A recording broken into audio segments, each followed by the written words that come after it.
Jeff Legg, and I'm with Metal Temple, and I'm speaking with Miljenko from STEELHEART today. It's my honor to speak with you. How are you doing this afternoon? I guess you're buried in interviews. I am, but that's rock and roll, right? This is what I do. Rock and roll. Hey, when I heard you guys were coming out with a new record, man, I was so pumped. It's long overdue, bro, and I'm glad. And the record's awesome. Let me say, the record's called Through Worlds of Stardust, and it will be released on September 15th via Frontiers Music. Correct. When you guys released your self-titled in 1990, you guys were the it band. You were well on your way. I just think that the music just fizzled out. I mean, your first record was highly acclaimed and was really good, but then it seemed like the grunge took over. Did you feel like it was just bad timing? Well, it was a couple of things. The bad timing definitely, it's unfortunate.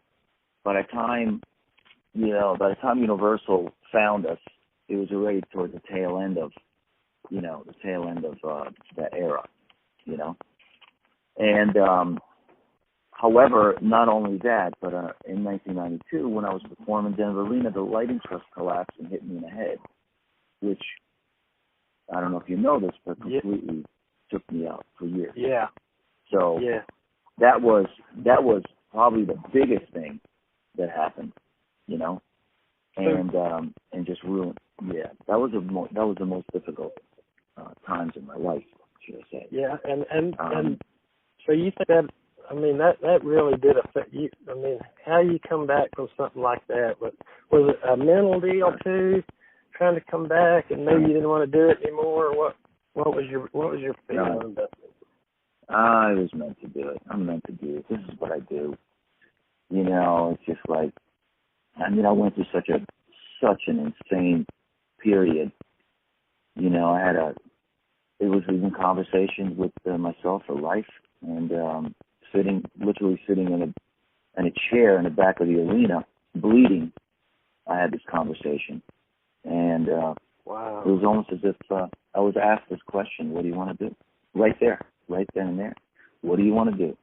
Do you want to go and live a normal life and just have a normal life, wife, kids, all that, enjoy yourself, live it out, or do you want to go for door number 2 and do whatever you thought you were supposed to do and be who you are and what you see yourself as, and more challenges that come?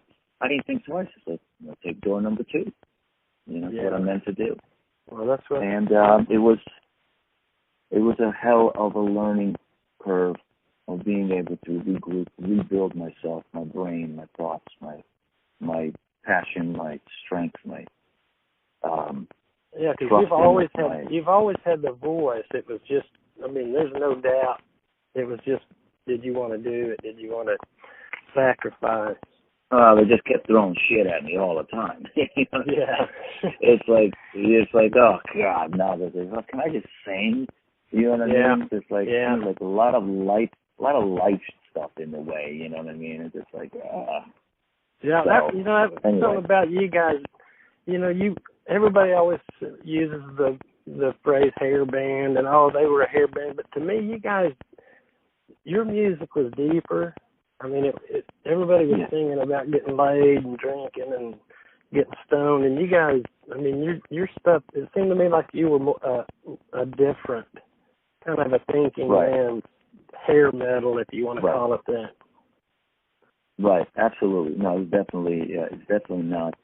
It's kind of weird that, I always think it's hair metal. I'm like, I always say the same thing. It's like, how can you call me hair metal? It's not like, I'm going to pick you up after school and then take you down for a ride. It's not what it is. Yeah. The lyrics never were that. And I agree. Well, thank you for noticing. I appreciate it. Yeah. I would love to change that. That hair thing. STEELHEART's not that. I never liked the term either, but so when you had, I'll Never Let You Go was still, I hear it every 10 minutes on the radio.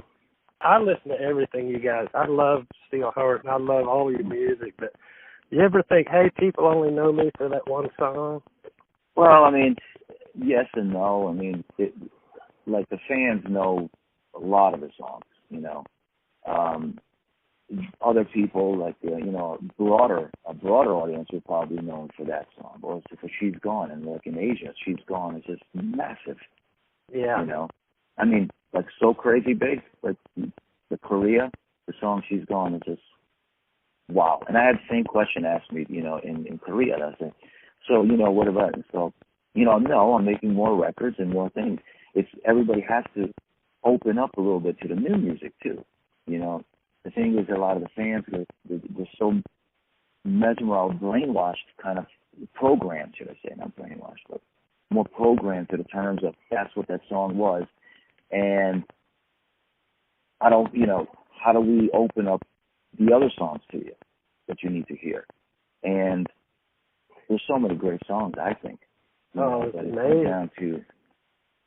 It comes down to radio airplay and, you know, I think getting that energy. What a lot of people don't understand too is how massive you guys are in Korea and overseas. You guys were huge around the world. Yeah.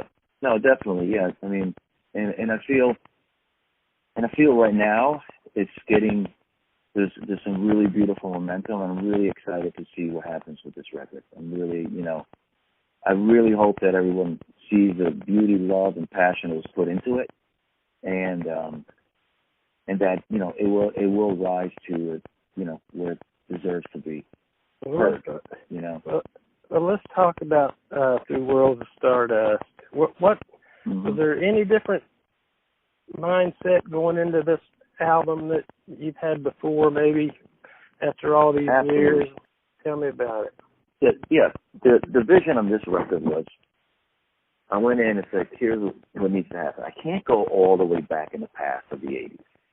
So, you know, Frontiers has a record of having all the bands, you know, from that era, and they create that energy, you know, that's what it is. And I did say to Serafina, I was like, listen, I can't make a STEELHEART record like from day one. It's just I've come way too far musically, energetically, all of it, just as a person too. So what I can do, what I do love, I love the energy and the magic that we had in those days. Jesus, the fun we had, you know, the freedom. So I wanted all of that into the music, into the sound today. But I wanted to make sure that the sound of today is today, more relevant. You know, that it doesn't sound dated. You know what I mean? Yeah. So it's really important to me. Yeah. You've got some really heavy. You got some really heavy tracks in there, but man, I do. There's a lot of contemporary type hard rock in there, and there's so much emotion in these songs. Maybe from life lessons or whatever, but I sense a lot of emotion in these tracks. Yeah, it's my life, man. It's what I do. It's what's coming through me, you know. It's honest. It's honest. It's not like made up shit. It's not. It's my journey. It's my life. It's what I see, you know. And that was the whole premise of making this record, making a real record, not just slamming songs together so we could put it out there, get a little press, and then go out and tour. That doesn't work. That's not who I am. Yeah. You know, I have to live it. This record was a fucking intense journey. I mean, it was like 15 to 18-hour days. I'm not kidding you. No joke. No breaks. I mean, it was intense. I mean, the emotional side was the beauty side of it, the ups and downs.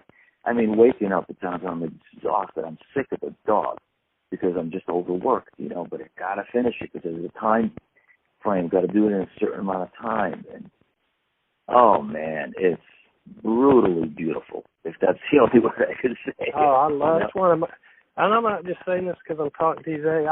It's one of my favorite releases, and I listen to everything being with the magazine, but I've listened to it more than most new stuff I get, so it's one of my favorites of the year. So What the band on this record? It's not the original Steelheart, of course. Tell who you got working with you on this record. Well, on this record, I had several people.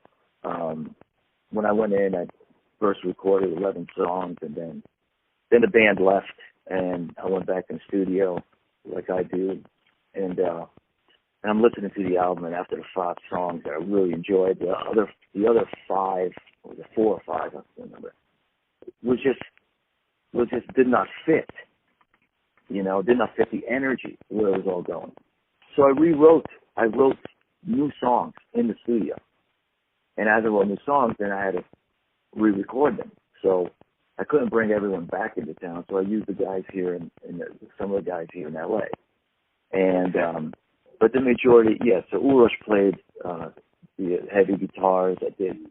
I did the acoustics and some other guitars as well. Kenny, just passed away.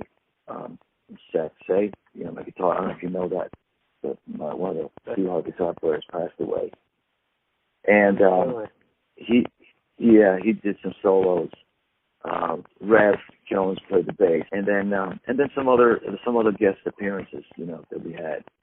So it's like everyone, it's the idea is let's get the energy for the songs, the right energy for the song, and make sure it all is conducive and all working in the same direction, and the energy's flowing in the same direction, I got to tell you, your voice, right out of the gate on Streamline Savings, wow. Right. You haven't lost. How's a guy like you that's lived the rock and roll lifestyle and you sing, so how do you keep your you hear a lot of these guys that used to sing and just don't sound the same. Your voice to me is mirror of what it was in 1990, if not stronger. Well, how do you keep it like that? Well, it's a lot of focus, it's like a lot of respect, should I say, to my own gift. I was lucky enough to have this, and I never got into the partying, it's like, because it really does hurt your throat. Don't get me wrong, I love a good scotch and get a good buzz on myself, I'm not going to lie. I got you. But it's not a consistent thing. It is once in a while, and it really is a lot of focus. I drink a lot of basically water, honey. Just try to get as much rest as I can, and when I don't have rest, that's the worst part, Isn't that a big part for singers, is getting rest? Isn't that a big part of keeping your voice right? Rest? It's all about that. Yeah, that's what it's water. It's water. It's literally water, and that's what it is, And it's like anything. It's just working out. I just try to keep my shit together. I really do, And it's not. You'll never see me drunk. You see me buzzed, but you'll never see me wasted, unless somebody throws me a Mickey. You know what I'm saying? That's good. So, the song "You Got Me Twisted" gave me chills for some reason. I just had to throw that out there. But is there a song on the album that means more to you than? When I heard "Lips of Rain," I thought, that means more maybe than some of the others. Am I correct about that, or is there a special song? They're all really special. "Lips of Rain" is definitely a special song. It could be taken several different ways. The love song, it was written in such a way that you can interpret it many different ways to the listener, and that was the reasoning behind it.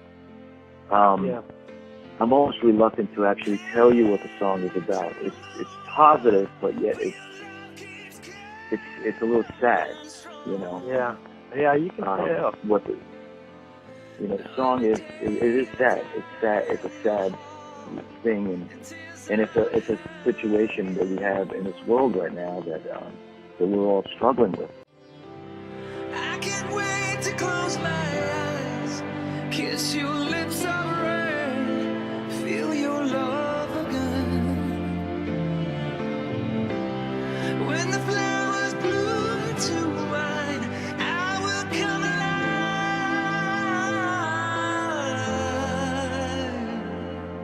You are my flame, my flame.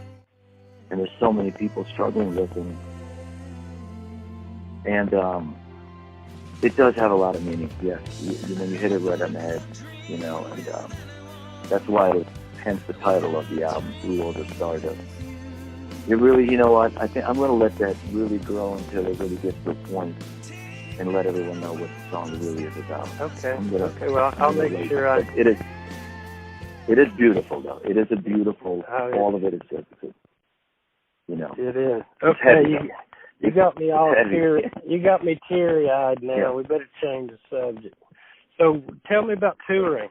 What are we going to see you out for 18 months, 24? What are you going to do? I'm talking to the agents. Let's go, get it cracking. Let's get out there. You know, it comes down to one thing. It comes down to money. You know, and the reality is, this is why. You know, I need help, like from you and from other journalists, to help build this energy back up. So the promoters will, and the fans will want to see the band, and the promoters will be able to actually, you know, spend the extra dollars to have us out there. Because sometimes, you know, the offers are just way too low, and just unreasonable, you know, sometimes, and you can't do the show. Such a big difference from when you started to now. I mean, it's almost like rock and roll has just been forgotten almost to me, and it really bothers me. Well, I think, you know, I think it's all about how we bring it back. That's what I was saying. We need to bring back the magic. Exactly that's what I'm saying. You know, everybody needs to get a little more excited and say, hey, wait a minute, you know what, let's go to that concert, smoke a joint, whatever you're going to do, have some beers, you know, get a little, you know, fun on, and go out there and just listen to the music, you know, listen to the energy, and just let go for that 2 hours. Just stop thinking. Yeah, they're confused. That's all it is. They're just confused. We need to direct them. You know, people like you, it's very powerful. The words that you say, you know, it's so powerful. It's like, okay, let's bring back that fun stuff, because they lost it. They don't even know where to find it anymore, because not only they are feeling it, but the artists are feeling it. And if the artists are feeling it, they're giving that energy to the listener. And then if the press is not feeling it, so it's a huge circle of just confusion. Yeah. So it's up to us. That's why I said, I'm going to make a record. I'm going to give it all I got with all love and passion. I'm going to make videos as best as I can, like we used to make videos, not like just throw, you know, a camera up in the room. But just have a little fun and just be stupid with it for a second. You know, after all, it is life, right? It's just life, and it's rock and roll. That's it. It's rock and roll. Rock and roll. What is rock and roll? It's freedom, man. It's freedom. No rules. You know. So well, I'll help you out any way I can. So you know, I'll promote the hell out of it. I appreciate it. I well appreciate it. Thank you. I really appreciate it. I need all the help that I can get. You know, to. I have one thing I wanted to ask you before I let you go, because I don't want to run you too long. Tell me about your big acting career in South Korea. How'd that all come about? Well, I went there to do a TV show called King of Masked Singers, and I met this manager out there like 6 months prior. And he goes, hey, would you, I think you should come out here and do this. And what it is like, I would put on a mask. They make all these weird masks. And I sing and duel against another singer. So I'll sing a verse, then he sings a verse, and then I sing a verse, he sings a verse, you know. And we both have masks on, and no one knows who we are. And everybody's professional, and they're either actors or singers, professional. And so I came in there, and we sang one song. I was the first international artist ever to do that. But no one knows that it was me because I have a mask on. And I had in-ears, and I had another a translator speaking to me in my ear saying, nod, say, Anyo, or say, or laugh or kind of, make some gestures when the panel would ask me questions. So I sang my ass off, and so I won the first round. And the second round, I had to go in, but now I needed to sing the next song in Korean. So I learned the song in Korean. Yeah, I learned one song in Korean. And I won. I sang my ass off. It was great. You can see it online. Look it up, King of Mass Singers.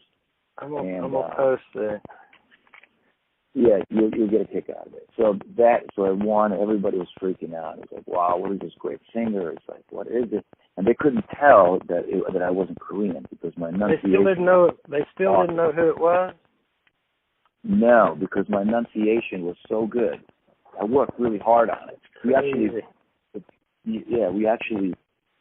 actually also, what do you call it? Filmed it. We filmed the whole process.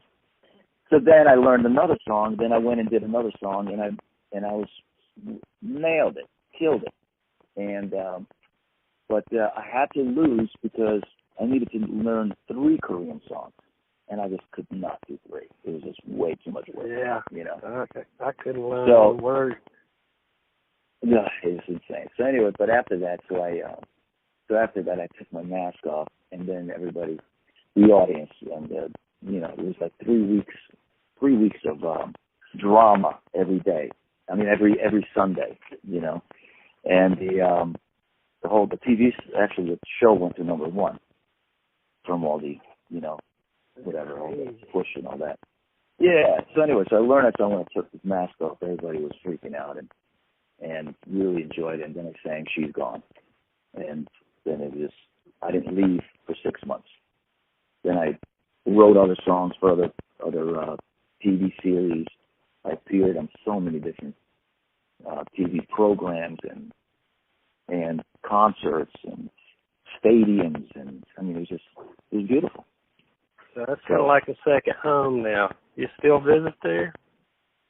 I just came back there from last week. If you look on Facebook, you can see the show we did in Busan. It was like really. Yeah, I'll definitely look at that. Yeah, check it out on Facebook. That's great. Well, I'm running late on you, so I know you probably got another one after me. But it's so great to talk to you. You've been so cordial, and I love the record. I'm gonna promote the hell out of it. Can't wait to see you on tour.